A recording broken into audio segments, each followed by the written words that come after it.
தண்ணீர் இப்பொழுது பாட்டிலில் அடித்து பணத்திற்கு விற்கும் நிலை வந்துவிட்டது. காரணம், தண்ணீர் அசுத்தமாக மாறிவிட்டதா? சுத்தமான தண்ணீரை பணம் கொடுத்து வாங்க வேண்டியுள்ளது. அசுத்தமான நீரால் காலரா, விஷ காய்ச்சல் எனும் பல நோய்கள் பரவுகின்றன.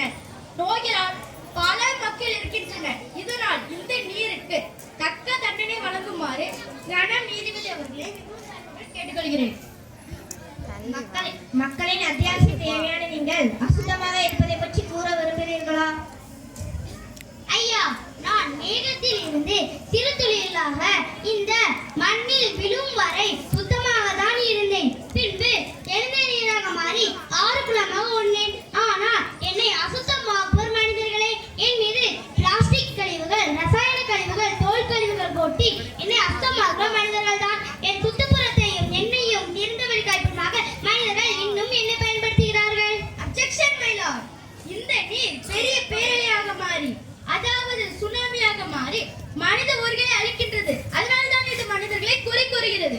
மனிதனை சுத்தப்படுத்துவதற்காக நான் படைக்கப்பட்டேன். நானாக அசுத்தமாகவில்லை. அசுத்தமாக்கும் என்னை சுத்தம் செய்ய யாரும் முன்வரவில்லை. நானாக கழிவுகளை தேடி போவதுமில்லை. மனிதர்கள் தான் என் மீது கழிவுகளை கொட்டுகிறார்கள். நான் சுனாமியாக மாறுவதற்கு நான் காரணமில்லை. நிலநடுக்கத்தால் இவ்வாறுமானேன். எனவே இவ்வுலகில் என்னை தேர்ந்தெடுத்துக் கொள்ளுமாறு மிகவும் தாழ்மையுடன் கேட்டுக்கொள்கிறேன். Permission granted. நீலம், நீலம், நீலம். நான் சொல்வதெல்லாம் உண்மை. நான் சொல்வதெல்லாம் உண்மை. உண்மை தவிர வேறொன்றும் இல்லை. உண்மை தவிர வேறொன்றும் இல்லை. ஐயா, நான் மனிதர்களையும் தாவர மற்றும் விலங்குகளையும் ஏன் கூட தாங்கிக் கொண்டிருக்கிறேன். என்னை மனிதர்கள் பூமாதேவி என்று கூறுவார்கள். என்னை குற்றவாளி கூண்டில் ஏற்றது வருத்தத்தை கூறியது. ஐயா, பெற்ற பிள்ளையை கள்ளிப்பல் வச்சு கொள்வது போல நீ பூகம்பத்தை ஏற்படுத்தி இதோ இந்த நீரை கூட சுனாமியாக மாற்றுகிறார். இந்த குற்றச்சாட்டில் உண்பதில் என்ன? சில இடங்களில் வளமாகவும் சில இடங்களில் வறண்டும் இருக்கிறேன். இது இயற்கையின் பண்பு. வளமான இடத்தை மனிதர்கள் காயப்படுத்துகிறார்கள். நான் பல ஆண்டுகளாக சுமந்து வளர்த்த மரத்தை சில மணி நேரங்களில் வெட்டி விடுகிறார்கள். நான் வெப்பம் அடைந்து விடாமல் சிறிது தண்ணீரை உள்வாங்கி குளிர்ச்சி அடைகிறேன். ஆனால் என் மீது துளை போட்டு நீரை உறிஞ்சி விடுகிறார்கள்.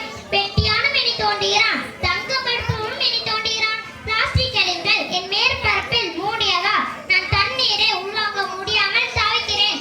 எனக்கு மூச்சு திணறுகிறது. பின்பு என் அடுக்குகள் நகராது. நான் பூகம்பத்தை ஏற்படுத்தவில்லை. கனமான அடுக்குகளை மனிதன் தோண்டுவதா நெருப்பு குழம்பு வெளிவருகிறது. எனவே நெருப்பையும் இந்த வழக்கில் விசாரிக்க வேண்டும் என்று தாழ்மையுடன் கேட்டுக்கொள்கிறேன். Permission granted.